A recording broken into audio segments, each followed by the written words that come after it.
Meus amados, eu vos saúdo com a paz do Senhor Jesus, pastor Stanek, em mais uma exposição bíblica da Palavra de Deus. Dessa vez, segundo livro, já estamos no segundo livro do profeta Samuel, no capítulo 2. Na exposição passada, nós tivemos um apanhado no capítulo 31 e no capítulo 1. Então tivemos aí vários acontecimentos, entre eles a morte de Saul e de seus 3 filhos. A morte de Saul e de seus filhos, uma guerra terrível contra os filisteus, que causou a morte de Saul e dos seus 3 filhos, Abinadab, Malquissua e Jonatas. Tivemos o lamento de Davi por essas mortes. Davi chorou, lamentou por essas mortes. E vamos dar sequência agora ao capítulo 2 do livro de Samuel, no segundo livro do profeta Samuel, no capítulo 2. Vamos dar sequência. Tudo isso, tudo que foi escrito, é para nós tomarmos como lição para nossas vidas, como exemplo. E nesse texto temos várias aplicações para nossas vidas. Temos muitas aplicações e nós vamos, no decorrer aqui, fazer as pontuações necessárias. Lembrando que Davi agora está em Ziclag, terra dos filisteus, onde ele foi para fugir de Saul. Ele seguiu seu coração, ele pensou, ele imaginou, e ele seguiu, e ele foi. Mas em Ziclag, Deus está com Davi, porque Davi não foi para lá para adorar Astarote, para adorar os deuses dos filisteus, como Dagon. Não, ele foi para lá para poupar a sua vida. Embora Deus havia poupado algumas vezes, mas ele teve essa fraqueza de ir para o meio do inimigo, fazer aliança. Mas as misericórdias do Senhor são infinitas. E Deus está com Davi. Ele continua temendo a Deus, continua buscando a Deus. E por providência divina, o que Saul não tinha, que nós vimos no capítulo 28, Saul não tinha como consultar o Senhor. Uma lição muito polêmica que eu até pulei, não quis fazer a exposição dela. Mas Saul não tinha como consultar o Senhor. Por quê? Porque ele havia matado todos os sacerdotes do Senhor. E quando se diz do Senhor, sacerdote do Senhor, é bom nós prestarmos atenção, porque está fazendo aí uma separação. Nós vimos sacerdotes de Mica, sacerdote de não sei quem lá, mas os sacerdotes do Senhor, qual era a distinção? Linhagem de Arão.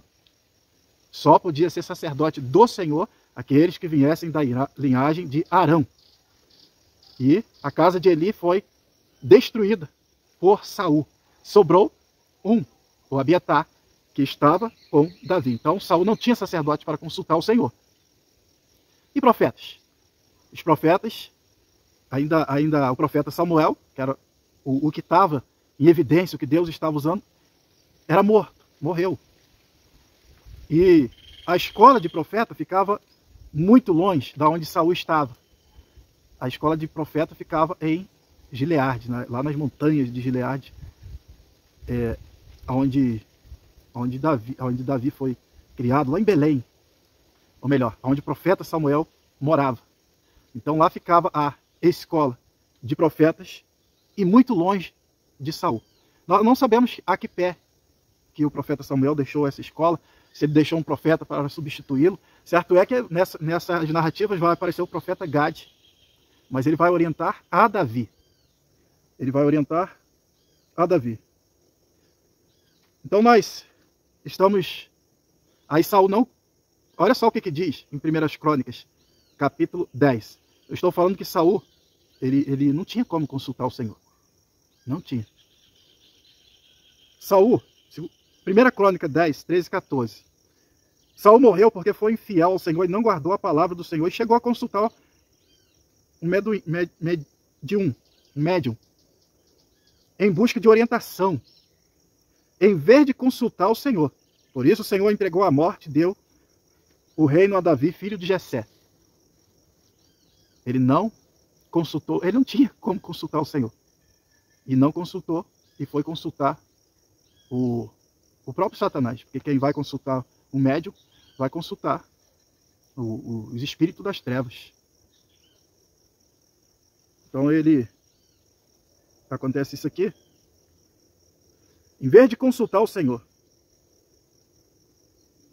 em vez de consultar o Senhor. Por isso o Senhor entregou a morte, deu o seu reino a Davi. Então Davi está em Ziclag. Saul está morto.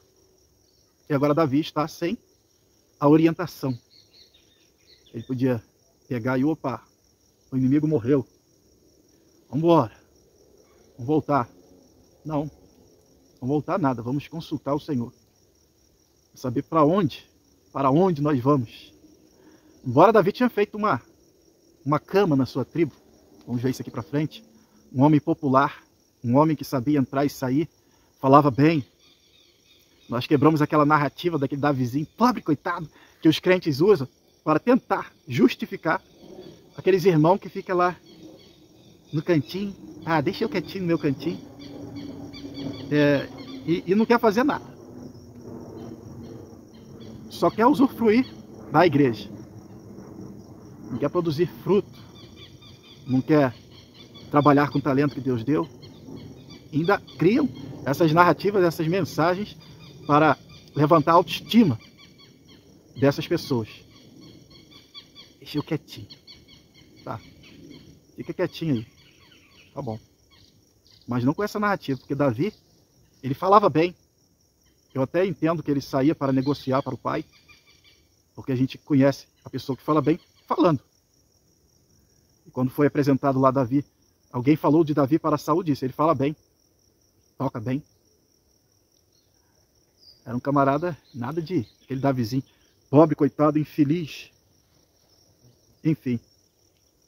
Davi continua temente a Deus. Por providência, o Senhor envia para ele um sacerdote e ainda com a estola sacerdotal, objeto que era usado para consultar o Senhor.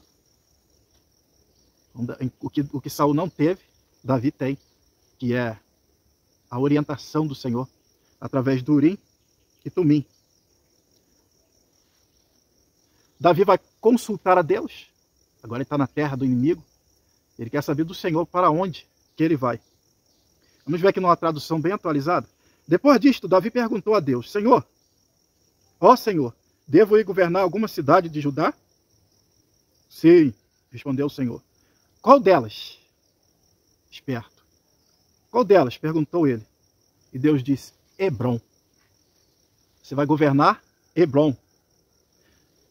E Deus manda Davi para Hebrom, onde tivemos fortes narrativas bíblicas, vários acontecimentos, várias passagens bíblicas por Hebrom, onde Abraão foi sepultado, os patriarcas, Hebrom. Na época da conquista das terras pelo povo, liderado por Josué, o que tinha em Hebrom? Tinha em Hebrom os anaquins, gigantes, homens gigantes que foram destruídos por Josué e Caleb e o povo de Israel. E Caleb vai reivindicar o direito de possuir Hebrom. E Caleb é o líder da tribo de Judá na época. Lembra? Quando foi mandado os 12 chefes de tribo, entre eles Caleb, que era o líder da tribo de Judá. E ele vai reivindicar Hebrom. E certamente vai ser a capital de Judá. E agora vai ser novamente a capital de Judá, governada por Davi. Então Davi sobe a Hebrom. É uma cidade, um lugar alto. Não vou dizer que é igual Petrópolis aqui no Rio de Janeiro, que é uma cidade bem no alto. Mas Davi sobe a Hebrom, porque era alto. Era um lugar alto, estratégico. Enfim, Davi sobe a Hebrom, levando suas mulheres, levando os seus homens, as mulheres, as famílias deles.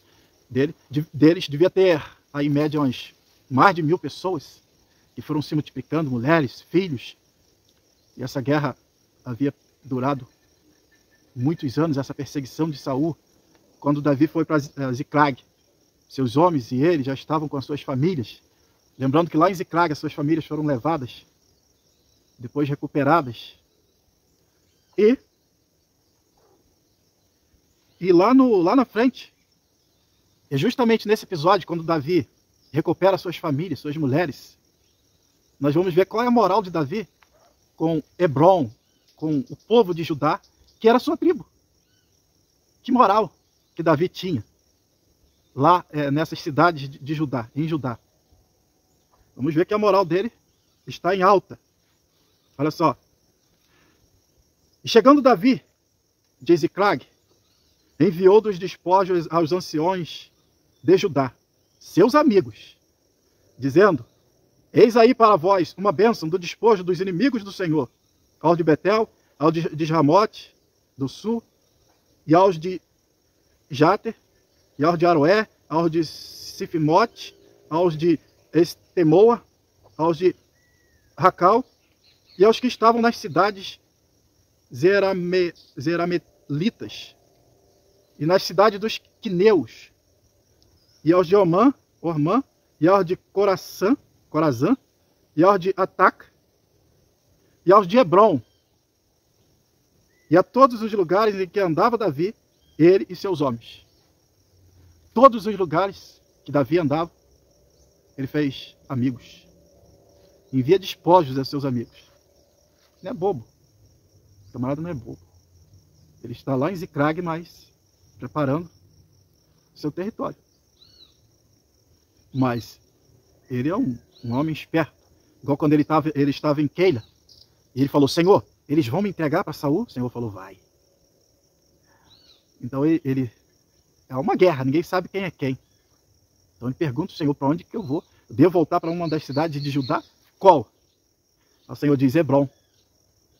Ele volta, está orientado por aquele que vê tudo, que criou os homens, conhece por dentro e por fora. A Bíblia diz que Deus dá graça aos humildes. E humilde é aquele que ora para comprar, para vender, para se mudar, para entrar, para sair, para casar. A esses Deus dá graça. E graça é favor não merecido. Deus não está orientando a Davi porque ele merece. Não, ele está na contramão com Deus. Mas ele está sendo agraciado, recebendo a orientação de Deus. Por que ele está na contramão com Deus, pastor? Porque ele está lá em Ziclag, terra dos filisteus, fez aliança com o ímpio. É por isso. Mas não deixou de temer o Senhor. E Deus é misericordioso. E Deus prepara tudo para Davi. Então ele sobe a Hebron. E quando ele chega lá, uma surpresa. Fizeram ele rei de toda a tribo de Judá. Todos. Colocaram Davi como seu rei. E agora ele está governando. Hebron é a capital do governo de Davi. Ele já é ungido do Senhor. E agora começa a governar em Hebron. Uma cidade histórica. Já falei alguns episódios que aconteceram lá. E outros que nós queremos ganhar tempo aqui. Versículo 4 ao 7. Agora Davi é o rei. Ele está sentado no trono. E chega para ele a informação. Alguém leva a informação. Os homens de Jabes de Gileade enterraram Saul. Já falei na exposição passada que Saul havia libertado os moradores de Jabes de Gileade. Usado por Deus, havia libertado os moradores que estavam oprimidos pelo rei Naás, rei dos Amalequitas, se não me falha a memória. Eles estavam oprimidos. Pediram um acordo, e o acordo era arrancar o olho direito de cada um de Israel. Aí Deus usa Saul, Saul vai lá e liberta eles. E agora eles têm um apreço por Saul. Então eles pagam um preço, correm um risco, porque a cidade onde os corpos de Saul e de seus filhos estavam pendurados no muro era uma cidade de Israel, mas dominada pelos filisteus. Então por isso eles saem, andam a noite toda, pegam os corpos, queima, enterra os ossos. Isso chega ao conhecimento de Davi. E Davi diz: bendito vocês são do Senhor, por ter feito esse benefício ao nosso rei. Davi vai abençoá-los, e Davi disse: vos farei bem. Com quem diz: podem contar comigo, eu agora sou o rei de Judá. Me fizeram rei aqui em Judá, vocês podem contar comigo. E aí a mensagem é entregue aos homens de Jabes de Gileade. Aí nós vamos o versículo 8 ao 10. Versículo 8 ao 10. Aí começa uma história muito ruim. Guerra civil. Irmão contra irmão. Isso é muito ruim. Já para a nossa atualidade, a Bíblia diz que a nossa luta, a nossa guerra, não é contra a carne nem o sangue, ou seja, não é contra irmão nenhum nosso. Por isso aqui nós temos várias aplicações. Versículo 8. O comandante do exército de Saul, Abner, filho de Ner, havia fugido com Isbosete, filho de Saul, para Manaim, no outro lado do Jordão. Antes da guerra civil, tem esse contexto aqui, que Abner, que era para ter morrido junto com o seu rei, com Saul, ele foge, continua a sede de poder, e ele vai colocar Isbosete como rei de todo Israel. Todas as outras tribos. Isbosete vai começar a reinar sobre todas as outras tribos. E foi, olha só, o comandante do exército de Saul, Abner, filho de Ner, havia fugido com Isbosete, filho de Saul, para Manaim, no outro lado do rio Jordão. Correu mesmo dos filisteus. Fugiu para o outro lado do Jordão. Versículo 9, lá, eu estou lendo aqui numa versão mais atualizada. Lá, em Manaim, Abner fez Isbosete rei de todas as terras de Gileade, Asser, Jezreel, Efraim, Benjamim. Na verdade, ele o fez rei de todo Israel. Isbosete tinha 40 anos, não era um garoto para ser manipulado por Abner, era um homem. Mas, pelo que a gente vê, ele era manipulado por Abner. Já tudo intencionado. Tinha 40 anos de idade quando começou a reinar em Israel e reinou 2 anos. Mas a tribo de Judá ficou fiel a Davi. Aí agora o reino está dividido. Uma tribo com Davi e as outras com Isbosete, filho de Saul. O texto lá diz que todos os descendentes de Saul morreram naquela guerra contra os filisteus. Aí aqui aparece esse filho de Saul. Mas dá para a gente entender todos os descendentes que estavam na guerra. Esse aqui está sendo dominado por Abner. Então ele certamente não estava nessa guerra com o pai como seus outros irmãos. Então o camarada tinha 40 anos. E esse lugar chamado Manaim, onde vai ser a capital do reino de Isbosete, que lugar também maravilhoso, um lugar histórico, onde temos alguns episódios. Olha só o que aconteceu lá em Manaim. Quem deu esse nome a esse lugar? Gênesis 32, 1 e 2. Jacó também seguiu o seu caminho, e anjos de Deus vieram ao encontro dele. Olha só que maravilha, lá em Manaim. Quando Jacó os avistou, disse: este é o exército de Deus. Por isso deu aquele lugar o nome de Manaim. Manaim. É Jacó que deu o nome a esse lugar, onde ele viu anjos de Deus, ele viu a glória de Deus. E é nesse lugar que Abner vai manipular Isbosete durante 2 anos. Durou pouco o reino de Isbosete. 2 anos. E Davi, versículo 11, Davi governa em Hebrom durante 7 anos e meio. Davi está governando em Hebrom, e o texto diz que a casa de Davi ia fortalecendo e a de Saul enfraquecendo. Vamos ver isso aqui para frente. Do versículo 12 ao 16, o encontro de Abner com Joabe. Agora 2 comandantes, 2 exércitos, 2 comandantes se encontram. Um de um lado e outro de outro. E Abner sugere a Joabe uma demonstração de força, de poder. São irmãos. Aí começa aqui uma guerra civil. Irmão contra irmão. Então, manda aí 12 homens. Manda 12 homens. Eu vou mandar 12 homens, você manda 2. Vamos ver quem vai ganhar. Vamos ver quem vai vencer. Vamos ver quem é mais forte. Quem é mais poderoso. Perderam o foco do inimigo. Vocês lembram que os filisteus, eles tinham 5 príncipes. E eles se uniam para lutar contra o inimigo. Então aqui Joabe e Abner se encontram e perderam o foco. Israel está em guerra com os filisteus. Várias cidades, vários lugares foram tomados pelos filisteus. Mas vamos dar aqui uma demonstração, vamos ver quem é mais forte, quem é mais poderoso. Então são 12 homens de cada lado, e a Bíblia diz que um pega a cabeça do outro, e um enfia a espada no outro, e cai lá 24 homens. No meu entendimento, foi um golpe só. E no meu entendimento, um sinal de Deus. Uma coisa comum. Como que 12 homens de cada lado, vai morrer todos eles assim. Tipo, num golpe só. Um enfiando a espada no outro, e morre os 24. Para mim, é um sinal. É um aviso. É um alerta. Mas, eles não querem saber, eles querem mostrar poder. Querem mostrar força. Mostrar força. Um irmão contra o outro. É isso que o inimigo gosta. Jogar um irmão contra o outro. Aí, o que acontece? Quando o irmão está contra o outro, abre-se brechas para o inimigo entrar e fazer a festa. Fica desguarnecido. Estão brigando um contra o outro. É sua família, o seu reino, a sua igreja está desguarnecida. O inimigo vai só abrindo brecha. Quando vê, já era.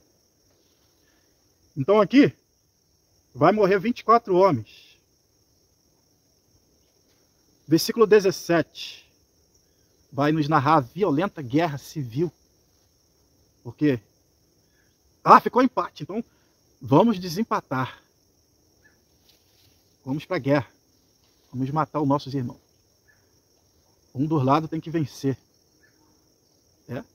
Tinha que juntar os dois lados para vencer os filisteus. Quantos irmãos estão lutando contra o outro? E os filisteus, que é o Satanás, sorrindo. Sorrindo. Aplaudindo. Então vai uma guerra violenta, uma guerra civil. E certamente Deus está lutando do lado de quem? De Davi. Deus está lutando do lado de Davi. Não tem jeito.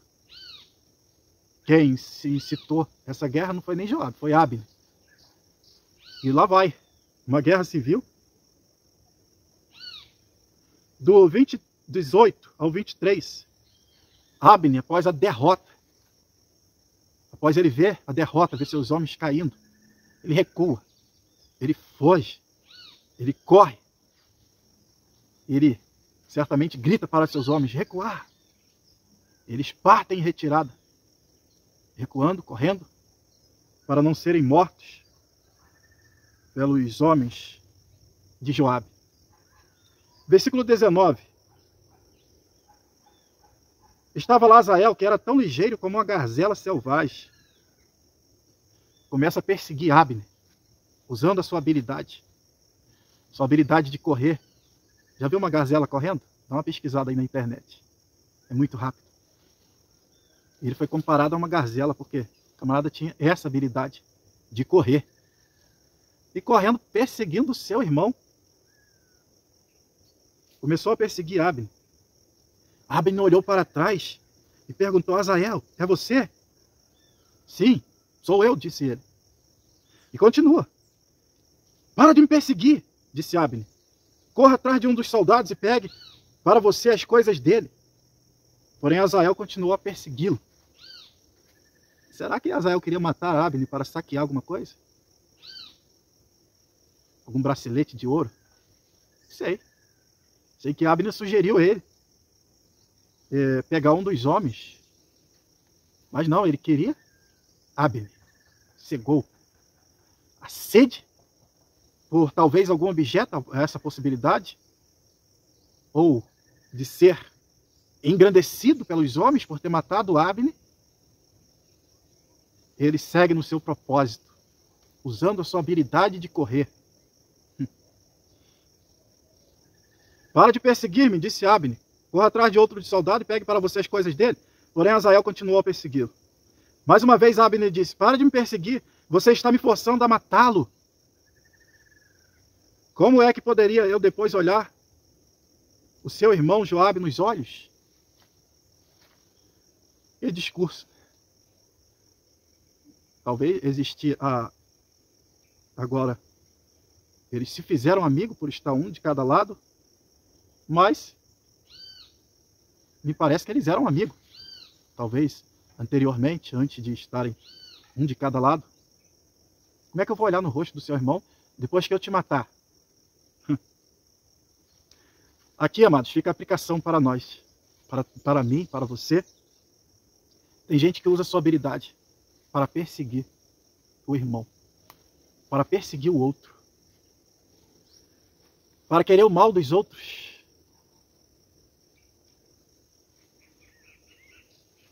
Nós, às vezes, tomamos veneno, esperando que o outro morra. Tem gente usando a sua habilidade, talvez intelectual, talvez a sua condição financeira melhor, o seu poder de domínio para perseguir os outros, para perseguir os seus próprios irmãos, às vezes para perseguir o seu líder, porque acha superior a ele. Qualquer autoridade que esteja sobre nós, sobre mim, sobre você, se você estiver perseguindo, você está no caminho da morte, na contramão de Deus. Vou provar isso. Vou provar isso. Qualquer um que esteja perseguindo qualquer autoridade, seja um pastor, seja um líder, seja um encarregado, seja um chefe, qualquer um. Davi nos deu exemplo, está te perseguindo? Vai para a oração, busca o refúgio em Deus. A nossa luta não é contra a carne e o sangue. Davi entregou nas mãos de Deus. É a autoridade? Está te perseguindo? Foi mandado por Deus. Talvez para forjar caráter em você, para te trazer maturidade. Perseguir a autoridade é o caminho da morte. Abner é uma autoridade. A Bíblia diz, toda autoridade, toda alma esteja sujeita às autoridades superiores. Qualquer pessoa que está acima de você, de mim. Porque não há autoridade que não venha de Deus. E as que existem foram ordenadas por Deus. Seja o presidente, seja teu governador, teu senador, deputado, prefeito, seja um líder de estudo bíblico, um professor de estudo bíblico, seja seus pais, qualquer autoridade que esteja sobre nós foi constituída por Deus. Sem ele? Não. No mínimo ele permitiu. A Bíblia diz que ele constituiu. Constituiu reis, chamou de meu ungido, chamou de vara da minha ira, para disciplinar o seu povo. Está perseguindo? Está usando a sua habilidade, seu poder intelectual, seu poder financeiro para perseguir alguém? Infelizmente eu te trago um recado de Deus. Você está no caminho da morte. A sua habilidade, a minha habilidade, deve ser para a glória de Deus. Nós fomos criados para a glória de Deus. E não para perseguir autoridade nenhuma, mas para somar. Somar. Dividir, diminuir, é coisa do inimigo. Somar e multiplicar. Cuidado com as habilidades que Deus te deu. É para somar com o teu líder. Ah, pastor, mas Azael está perseguindo um inimigo. Está perseguindo um irmão. Um irmão. Está do outro lado. Estamos em guerra. Ele está perseguindo um irmão.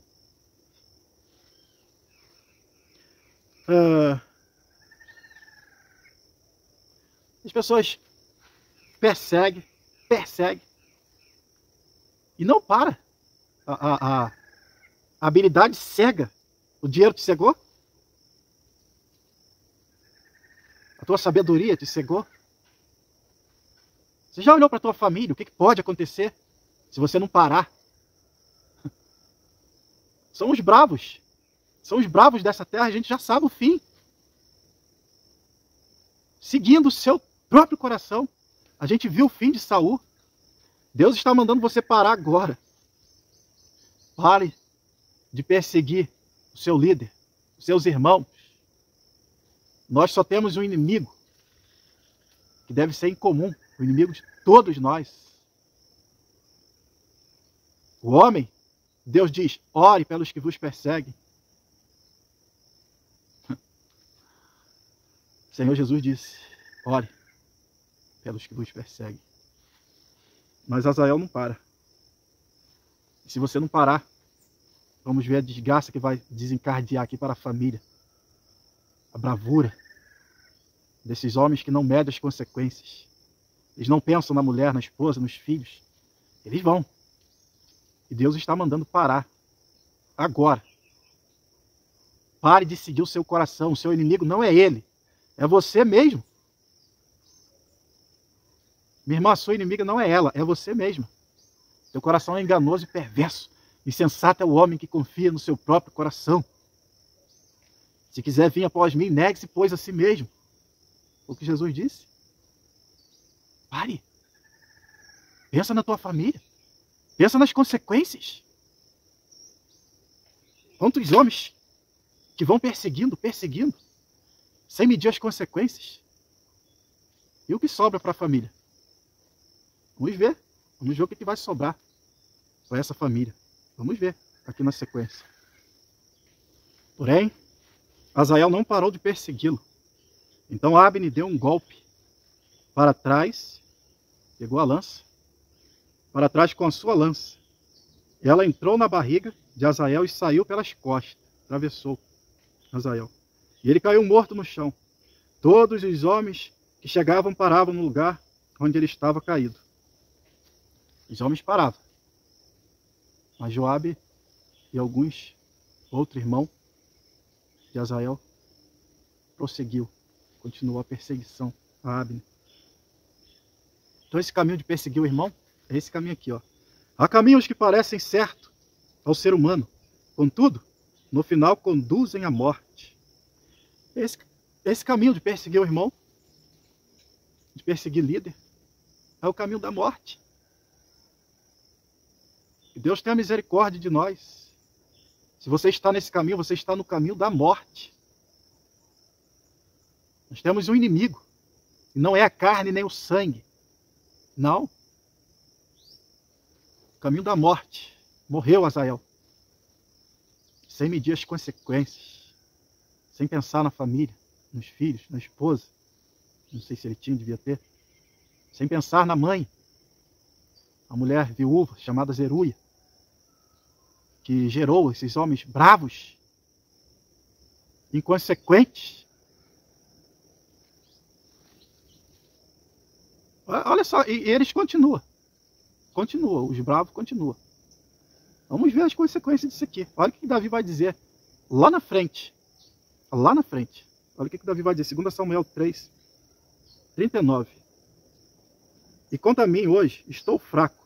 Embora ungido rei, estes homens, filhos de Zeruia, são duros demais para mim. Retribui o Senhor ao malfeitor conforme a sua maldade. Que episódio é esse? São homens bravos, arrogantes. É a vingança de Joabe. Um abismo chama outro abismo, diz a Bíblia. Joabe vai se vingar do seu irmão, 2 Samuel 3, 27. Voltando, pois, Abner a Hebrom, Joabe o levou à parte, à entrada da porta, para lhe falar em segredo, e feriu ali, pela quinta costela, e morreu por causa do sangue de Azael, seu irmão. Vingança. E Davi vai amaldiçoar a casa de Zeruia. Davi vai amaldiçoar a casa deles. Não falte quem tenha fluxo de sangue, misericórdia e outros males. Porque a vingança, a Bíblia diz que a vingança pertence a Deus. Mas Joabe vai se vingar. Vai matar um homem com traições, com mentiras. Isso é que pesa. A mentira, a traição E o pior, em nome do rei. Joabe tinha uma comitiva de 20 homens. Vocês lembram? Ou melhor, Abner veio com uma comitiva de 20 homens. Joabe mata Abner, em nome do rei. Todos esses homens escutaram quando o mensageiro disse: Davi pediu para vocês voltar. E Joabe chama ele num canto, ele não desconfia, a lança já estava preparada e, em nome do rei.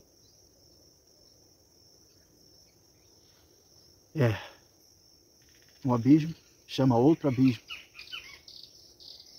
E não acabou não. Não acabou não. Um abismo chama outro abismo. Olha o que eu estou falando. Agora Davi vai se vingar. Davi, pastor? Davi vai se vingar. Davi vai se vingar de Joabe, olha só. 1 Reis, capítulo 2, versículo 5. Além disso, Davi conversando com Salomão, já velhinho. Joabe também já velhinho. Alguém até perguntou, mas por que Joabe foi morto tão fácil? Velhinho, tinha mais aquela habilidade de guerreiro.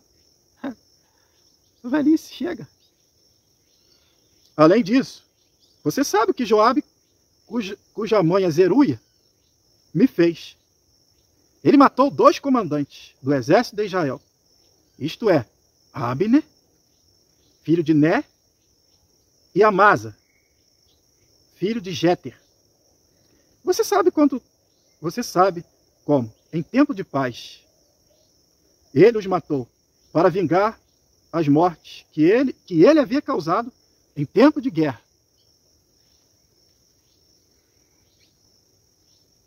Para vingar as mortes que ele havia causado em tempo de guerra. Joabe matou homens inocentes. E agora eu sou o responsável pelo que ele fez. E estou sofrendo as consequências. Devia estar com a consciência pesada. Versículo 6. Você sabe o que deve fazer. Não deixe que ele tenha morte natural, ou seja, mate-o. Um abismo chama outro abismo. Então, a mensagem desse texto está na beira do abismo. Dá tempo de sair? Sai. Sai, porque o provérbio diz que o tolo passa e sofre as consequências, sofre o dano, a pena. Quem é tolo? Aquele que não se dá por avisado. É aquele que vai continuar perseguindo o líder, em vez de orar por ele, que é o que a Bíblia ordena. É aquele que vai continuar medindo força com o líder. Os filisteus vão te matar. Você vai ser derrotado.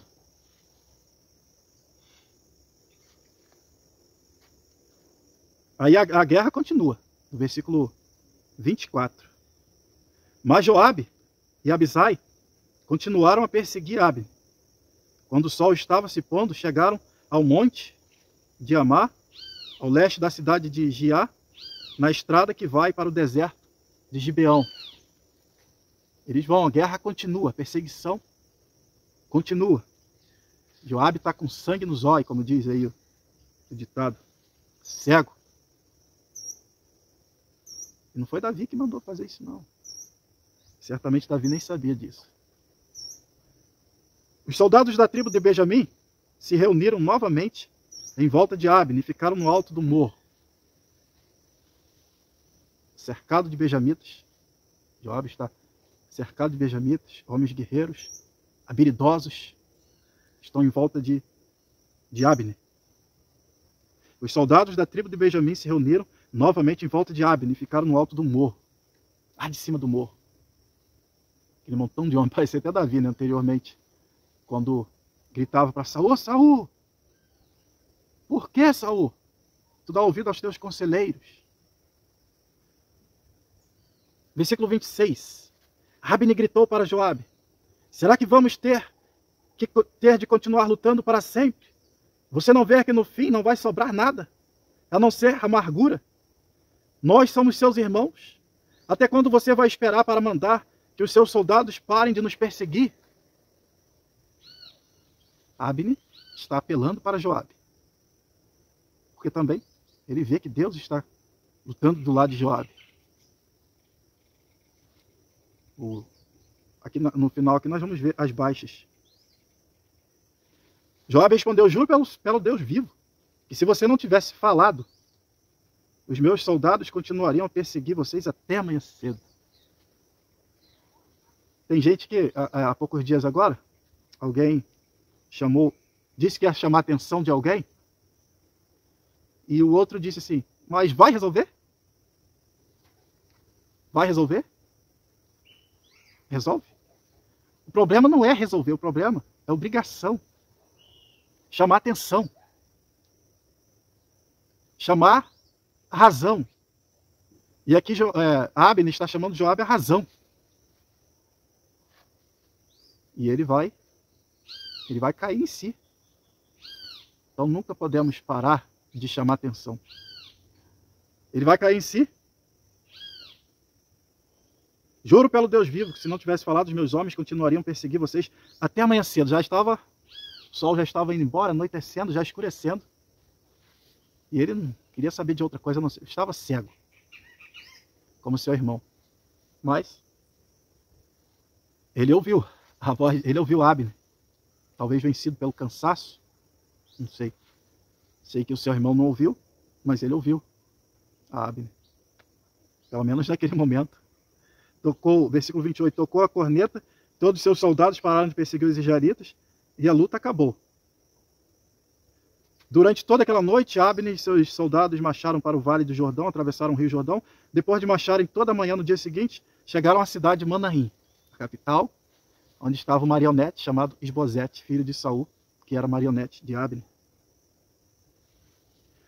Quando Joabe parou a perseguição, reuniu todos os seus soldados e viu que estava faltando 19, além de Azael, com Azael 20. Teve uma baixa de 20 homens. Agora vamos ver do outro lado. Porém, os soldados de Davi haviam matado 360 soldados de Abner, todos eles da tribo de Benjamim. Os benjamitas, 360 homens. A tribo bem corajosa, né? Aí Joabe e seus soldados pegaram o corpo de Azael e sepultaram no túmulo da sua família, em Belém. Então marcharam durante a noite inteira, até o amanhecer, e chegaram a Hebrom. E a guerra continua. A casa de Davi vai se fortalecendo, e a casa de Isbosete, a casa de Saul, vai se enfraquecendo cada vez mais. E aí nós vamos dar sequência no capítulo 3. Espero que o Senhor nos abençoe e que Deus nos ilumine e que as aplicações sejam realmente aplicadas nas nossas vidas para não sofrermos as consequências de uma guerra que não é do Senhor. Deus nos abençoe, meu abraço e até a próxima exposição, se Deus nos permitir.